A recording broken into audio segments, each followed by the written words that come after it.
going to introduce a very important notion, that is the expectation of a random variable.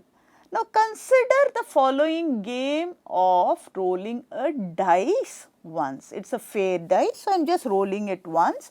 I know my sample space here is going to be any one of the outcomes, and the outcomes are 1, 2, 3, 4, 5, 6. I am talking about a 6-sided fair dice. Now let us play this game. If the outcome is even, you lose an amount equal to the outcome. If the outcome is odd, you win an amount equal to the outcome. My outcomes are 1, I lose, it is odd, so I win an amount of +1. Outcome is 2, I lose an amount. So if I win, I am going to put a +1. If I lose, I am going to put a -3, again it is odd, so I win +3, 4 is even, I lose -4, 5 is odd, I win +5, and 6 is even, I lose -6. So there is an element of chance, and I can tabulate or summarize my outcome as I term my negative winning is a loss, positive winning is actually a gain. So these are my outcomes. So the question we are asking here is, would you play this game? An intuitive answer to this is, I will play if I am a rational thinker. If I am a rationally thinking person, I will play a game only if I am expected to win this game. So I am again telling something about expectation. So now let us go and analyze this problem from a probability point of view. So I want to know whether I should play this game. So I am going to just roll the dice 100 times. Once I roll a dice 100 times and observe the outcomes, so you can see that I have 100 outcomes which I have summarized here. So this is the first outcome was a 1, second outcome was a 6, so fourth my 100th outcome was a 3. So here what I do next is I observe how many times or the frequency distribution of these outcomes. I note down 1 appears 1, 2, 3, 4, 5, 6, 7, 8, 9, 10, 11, 12, 13, 14, 15, 16 times. My 1 appears 16 times. So similarly, I plot the frequency distribution for each one of these outcomes. 1 appears 16 times, 2 appears 10 times. From the frequency, I can obtain the relative frequency. This is something which we have already seen how to get it. And in addition, I am going to see that from the frequency and relative frequency, I can compute what is my average winning. That is, I know that +1, my relative frequency is 0.16. I find out what is the average. We also know how to compute the averages, and you can check that the average winning is -0.09. So I am actually, the average winning is a negative. So this might say that, okay, you don't play the game because it is negative, but again it is not that negative, so I might be tempted to play the game. So I continue the experiment. I roll the dice for 1000 times. Now when I roll the dice for 1000 times and I count the frequency, again I repeat the experiment. Now you can see that 177 times I had a 1 appearing, 177 times a 2, 167 times a 3, 153 times a 4, 163 times a 5, and 163 times a 6. I count the number of times each outcome appears. Again I compute, you can see the relative frequency which I have computed here. And if you compute the average winning, it is -0.451, which again tells me that in total or an average, my winnings is negative. So, it does not help me or does not give me an indication of a positive gain. So, I might not decide to go ahead and play the game. Now, you can notice something here. This 0.16, 0.10, 0.21, all these relative frequencies which I have here, the relative frequency when I roll for a longer number of time, and you can recall what was the probability mass function of the outcome of a die. I had the following 1, 2, 3, 4, 5, 6 with probability 1 by 6, 1 by 6, 1 by 6, 1 by 6, 1 by 6 and 1 by 6. So, you can recognize that what is stated as the relative frequency is precisely this 1 by 6, or it is very close to this 1 by 6. In other words, the probability of the random variable, which is the outcome, taking a value I which was equal to 1 by 6, I going from 1, 2, 3, 4, 5, 6 is the same as the relative frequency. This is something which we observe. So, if I have x, so I can state x takes me value 1, 2, 3, 4, 5, 6 with the probability x equal to I 1 by 6, 1 by 6, 1 by 6, 1 by 6, 1 by 6 and 1 by 6. Now, if I am looking at this as winning, so let me take it as y takes the value 1 minus 2 plus 3 minus 4, 5 and minus 6. These are my winnings.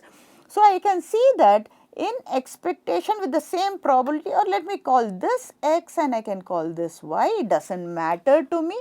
So, so I can see that this relative or my average winning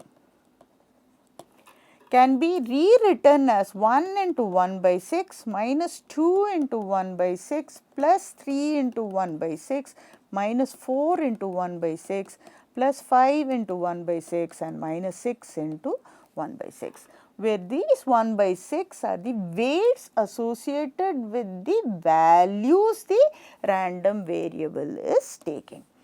So, it suggests, what does it suggest? That if I repeat rolling the dice for a very large number of time, then my average gain would be the following, which is minus 0.5.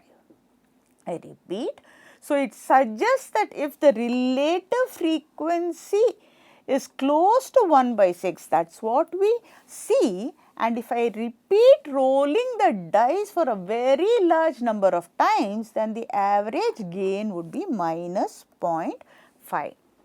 This is very close to what was our average winnings of 1000 rolls of a die. You recall the average winning of 1000 rolls of a die was minus 0.451. So, here you can see that the expectation of a random variable, I can define the expectation of a discrete random variable. Suppose x is a discrete random variable which takes values x1, x2, x3 and so forth, countably infinite with the respective probability x1, probability x equal to x2, so forth, then the expectation of the random variable is x1 into probability x takes the value x1 plus x2 into probability x takes the value x2 and so forth, which can be abbreviated as summation I going from 1 to infinity xi, probability x equal to xi. If x takes finite number of values with the same probability, then I have the expectation of x is equal to xn into probability x equal to xn. So, this is what we refer to as the expectation value of a random variable we also refer to as expectation of x, and it is written or it is denoted by E of x. The expectation of a random variable can be considered to be the long run average value of the random variable in repeated independent observations. So, if I am rolling a die, then expectation of the random variable can be viewed as a long run average. Let us look at a few examples to understand this concept. Again, I roll a dice once, I know the sample space is 1, 2, 3, 4, 5, 6. The outcome is 1, 2, 3, 4, 5, 6, equally likely with this is the probabilities. So, from my definition, my expectation of x is xi, probability x equal to xi summation I going from 1 to 6, which is going to be 1 into 1 by 6 plus 2 into 1 by 6 plus 3 into 1 by 6, 6 into 1 by 6. So, I can take this 1 by 6 out, it is 1 plus 2 plus 3 plus 4 plus 5 plus 6, which I can say is 7 by 2, which is 3.5. So, the expectation of this random variable is 3.5. So, now let us interpret this random variable. X is the outcome of a roll of a die. I am getting an expected value of x to be 3.5. So, would it be right for me to say that if I roll a die sufficiently enough number of times, then I will get an outcome of 3.5? The answer is no. It does not mean that if you roll a die once, you can expect the outcome to be 3.5. That is not what this 3.5 means.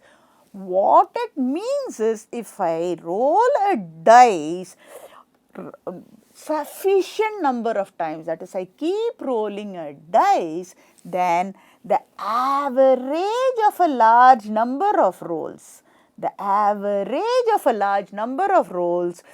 you can expect that to be 3.5 in the long run. It does not mean that you will have an outcome which is 3.5. Let us look at the probability mass function. So, you can see that when you are looking at, so now if I summarize the rolling dice simulation, you can see in the relative and the relative frequency for 100 roll, the average was about 3.67, here it was 3.437. So, can the 100 rolls, will the average value be exactly equal to 3.5? Need not be. Here you can see it is 3.67, here you can see 3.47.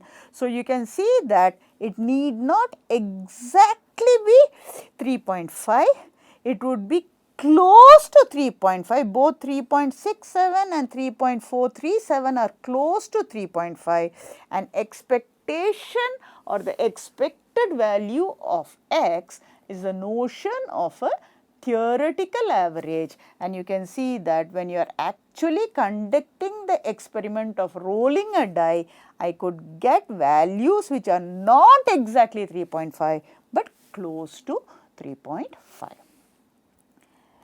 So, let us look at a random variable which I am rolling it twice. Again, recall we defined this random variable as a sum of outcomes.